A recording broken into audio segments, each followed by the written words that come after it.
Assalamualaikum warahmatullahi wabarakatuh. Perkenalkan saya Dian Saputri. Saya lolos pada formasi guru dunia di Madrasah Alia. Perasaan saya setelah menerima SK CPNS Kementerian Agama Sulawesi Selatan, rasanya sangat bersyukur dan mudah-mudahan saya bisa menjalankan tugas dan tanggung jawab dengan aman. Saya asalnya dari Bone. Saya lulus pada formasi guru kelas. Alhamdulillah hari ini senang sekali setelah penantian beberapa bulan.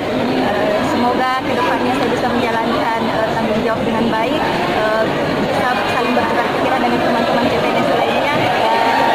Hari ini sangat senang bisa menambah keluarga, bisa menambah pengetahuan.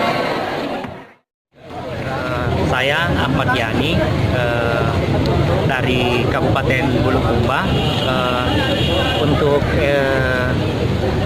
di Kementerian Agama ini saya mendaftar di formasi guru kelas dan alhamdulillah dinyatakan lulus, dan pada hari ini sesuai dengan jadwalnya akan diberikan SK-nya.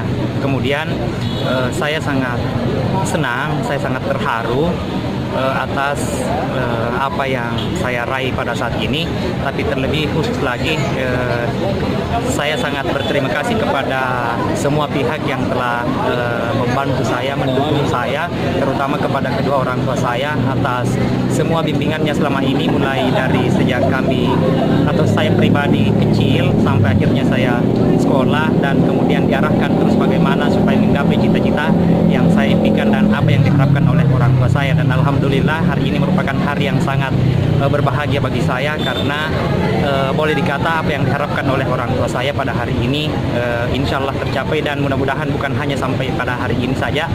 Mudah-mudahan kedepannya masih banyak prestasi yang bisa saya dapatkan melalui institusi Kementerian Agama ini. Berapa kali?